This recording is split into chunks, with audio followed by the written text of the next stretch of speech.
Hello and welcome to Beyond the Rusted Gate. Today's short story was inspired by a nightmare I had after watching a 1924 silent film, but more on that after the story because without any further ado I give you A New Dog.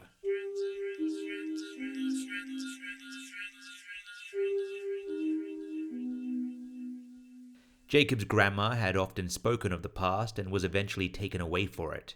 She had painted it as a sort of utopia, in which things were plentiful, animals of all types were numerous, and man existed as one class without slaves or subordinates. In her final days she had spoken of other things. The animals had been the first to go, she said. There was a great plague that had killed every non-human on the planet. With them gone, agriculture crumbled and a great famine unfolded. There was mass hysteria, violence, riots, and wars. Those few who remained fought over what little was left, firstly on a national level, and then on a personal one.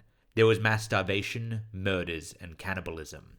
These were all things Jacob's grandma had told him in harsh whispers and sporadic yells on her final days before they had taken her away, but as they wheeled her from the room she had whispered reassurances. Things had been good, she said. There was love and parties and food and equality. We didn't have laborers, those slaves. We didn't make monsters and animals. We had animals and dogs, real dogs, she had claimed. It was distressing to see her in such a state, but Jacob's father, having called for the men to remove her, simply reassured him that she was sick and that she would soon be fixed. Jacob never saw his grandma again, and whenever he brought up the nightmares that she had described to him, his father would quickly discredit them as the mad ramblings of dementia, and whenever he spoke of the utopia she claimed they'd lost, his father would discount these stories as mere nostalgia. Even so, Jacob often found it difficult on warm summer's days not to reminisce about those days of plenty in which he had never been permitted to live. Mrs. Haggerty loudly thwacked her ruler on Jacob's desk, forcing him from his daydream and drawing his eyes away from the warm day just outside the window. Those within the classroom, himself included, were not without some form of plenty. They were of the third generation of new citizens, all of them children of government officials, and while their lives never quite matched the lofty descriptions his grandma had given, they at least never went hungry. Well, she prompted. Her manner suggested there had been prior conversation that Jacob's inattentiveness had made him not privy to. What makes man, man, she prompted. Jacob bristled.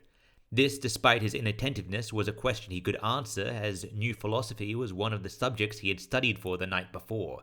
Clearing his throat, he thought back to his textbooks and recited, "Man is man when he is and behaves as such. A man is a citizen." Mrs. Haggerty smiled, straightened up, and reviewed the answer as very good while walking back towards her blackboard's lesson markings. Jacob always found these lessons awkward and strangely unfulfilling. All new philosophy was phrased in strange terminology such as this, and while he was aware that man meant human rather than male, he was still unsure what human is human when he is and behaves as such could possibly mean. It was easy to give the answers found within the textbooks. They were short and pleasant enough to commit to memory, but repeating a phrase and knowing what it meant were two very different things, and despite often getting perfect grades, he very rarely understood what it was he supposedly knew. As Mr. Collins just said, an object can be defined when it looks in a way and behaves in a manner such as that which defines it. The teacher looked out across the small classroom, paused on Mindy, a young freckled classmate, and prompted her for an example. A bowl is a bowl because it looks like a bowl and bounces in a way such as a bowl should, and a dog is a dog because it looks like a dog and chases the bowl. She proudly related the exact examples given from their textbooks to the approval of her teacher. "Yes, excellent. And do you have one, Toby?" she asked a young brown-haired boy. "A laborer is a laborer because it performs such tasks as a laborer must, and a citizen is a citizen because they are productive members of society whose actions enhance, not detract, from the culture. A citizen has a soul," he proudly recited. Mrs. Haggerty congratulated his correct answer, then went on to exhaustively and mechanically list further such examples, but Jacob had already gone back to staring out the window and daydreaming in its summer glow. All it had taken was Mindy's mention of a dog, and the classroom and new philosophy were all miles away. Jacob had had a dog, and would have another one soon. His grandma had never liked it, and often referred to it in hurtful terms such as perverse and ungodly. On her saner days, Jacob was able to learn that dogs in her day, just as laborers had been, were very different. Many things she told him were confusing, as while words in old society were the same as words in new society, they often meant entirely different things. Dogs in Jacob's day now had to be specially ordered. They were expensive and hard to acquire, and his last dog, Spot, had become defective prematurely. It wasn't those last days, though, of Spot's defective behavior that Jacob now thought back to. He tried not to think of those days as best he could. The days of distant staring, long unnerving silences, or the disturbing noises that broke those silences. He thought now not of that unpleasantness, but instead the earlier days of fetch in the park and walks on the beach. Jacob didn't like to think of the last days when the men from the company had come to take away his dog just as they had his grandma. Jacob was snapped back to the now by the sound of laughter. The children in the classroom were laughing, and it didn't take long for Jacob to become acutely aware that he was the subject of their amusement. He made his apologies and requested the question to be repeated. "What constitutes a soul?" Mrs. Haggerty repeated with patient annoyance. Theology and philosophy were one and the same in New Society, and gladdened that the subject was still one for which he had prepared, he recited from his previous night's readings once more. "A soul is the collection of one's memories and purity and belongs to a citizen," Jacob recited. "Yes, good," she agreed again. Jacob paused and then raised his hand. "Yes, Jacob," the teacher prompted. "But what does it mean?" he asked to the giggle of a few students. Mrs. Haggerty returned to the board, picked up the chalk, and without writing anything, turned back to the class. "Our actions and experiences form memory, and our full collection of memory constitutes ourselves. It is that self, devoid of flesh and form, that is our soul," she elaborated. Jacob pursed his lips with concern, and Mrs. Haggerty, noticing this, prompted him to speak if he had a further question. "Is it just citizens that have souls?" Jacob asked. Mrs. Haggerty sighed. "It is defined as such, and so it is so," she responded bluntly. "But don't labourers?" Jacob inquired, confused, and the eyes of his classmates widened at what could very well be interpreted as a purposeful contradiction of the teachings. For a moment, Mrs. Haggerty, too, looked frustrated or perhaps even flustered, but after quickly composing herself, she set to dispute the claim. "No," she began, "they have only instinct and only for that which they have been trained and conditioned, but no memory. We teach a labourer to work and perform all tasks required for the kind of labourer it is needed to be, but beyond that it retains no knowledge, and so there is no accumulation of memory, and so there is no soul. It knows nothing beyond that which it is trained and conditioned to know, and is therefore nothing more than it is. It behaves like a labourer, and so is not a man, and it has no memory, and so it cannot have a soul. Because it is not a man, and because it has no soul, it is not a citizen. It is in these ways that a labourer behaves in a way such that is as themselves and not of anything else." "But if a labourer, or if those reconditioned to remember," began Jacob. "There will be no further disturbances on this matter," ended Mrs. Haggerty. Jacob wasn't sure he understood, or perhaps he didn't agree with what his teacher told him about souls. He could remember his grandma having told him that the eyes were the windows to the soul, and that the soul was the spark you saw in someone's eyes. This had seemed reasonable when she had said it, but many things his grandma told him were, his parents informed him, incorrect.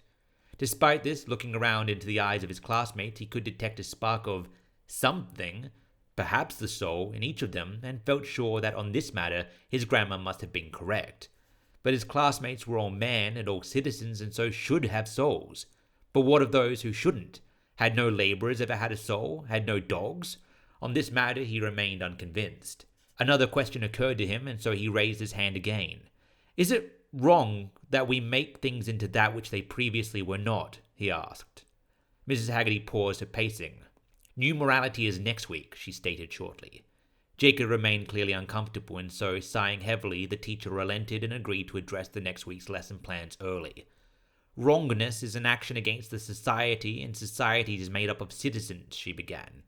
"As we covered earlier, a citizen is a citizen because they are a productive member of society whose actions enhance, not detract from, the culture.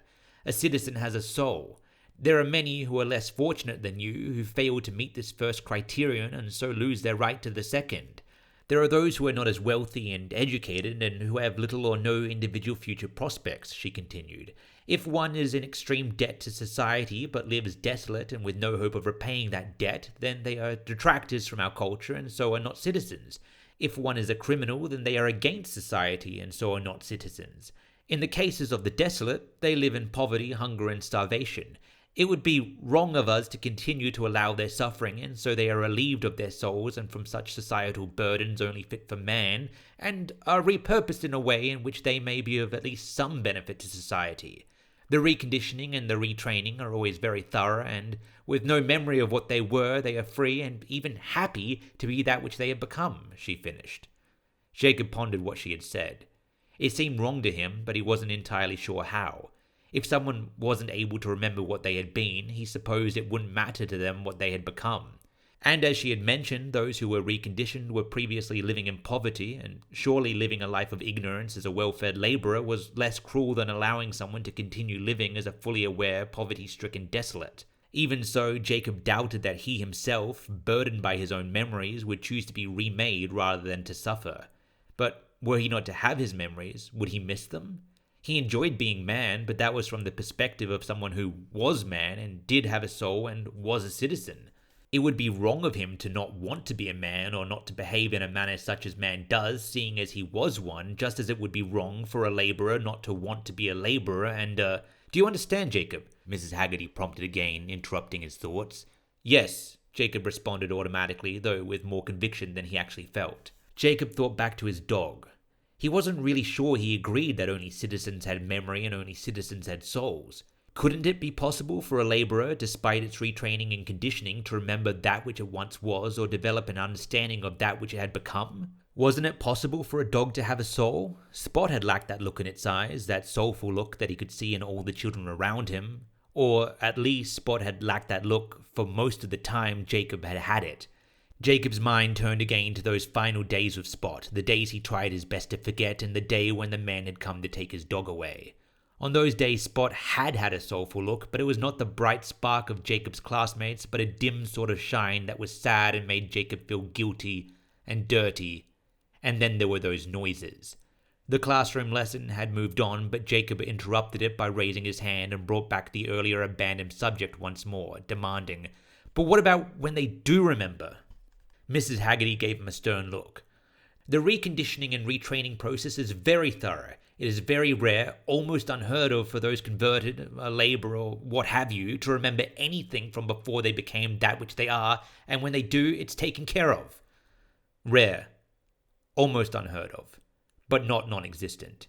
Jacob knew with growing certainty that despite what his teacher said, in Spot's eyes he had seen a soul, but it was one that was battered, tortured, and fearful, and he knew for a fact that dogs, some dogs, could remember. Was it wrong for his dog to have displayed these traits and to have exhibited that which had no business in showing? Or was it wrong that a creature that so evidently had a soul was not considered a citizen? Jacob wasn't sure, but these questions had been growing and festering inside of him ever since those final days. Jacob now couldn't help but think of Den and those noises that he had heard Spot make while the men had prepared to wheel his dog away. Noises that Jacob wished he could forget, but felt certain he never would. They were wheezes, they were whispers, and, to Jacob's astonishment, they were words. Words that were rasped and drawn out and painful, but words undeniably. Words that were a name, Billy, said over and over again. It whispered, and Jacob's father held him back and quietly assured him that his next dog would be better behaved, and Spot continued to whisper, "Billy, Billy, Billy," repeated over and over again in pain and sorrow. Disturbed by the sounds made by the creature, Jacob had broken free from his father and screamed, "Who's Billy?" And in agony and in anguish it had answered, "I was."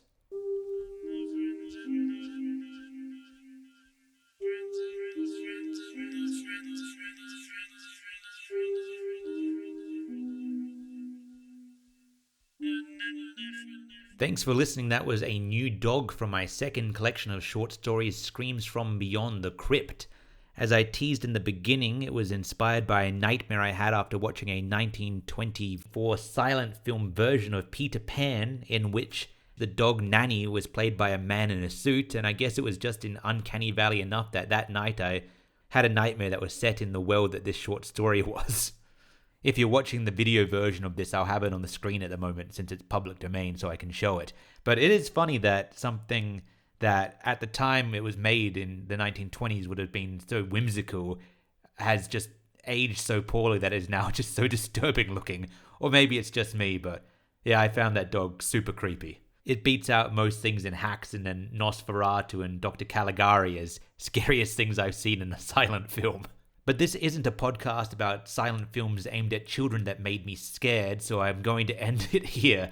Thanks for listening. I am Darkwell Bled. Make sure you subscribe and tune in next fortnight for another episode of Beyond the Rusted Gate.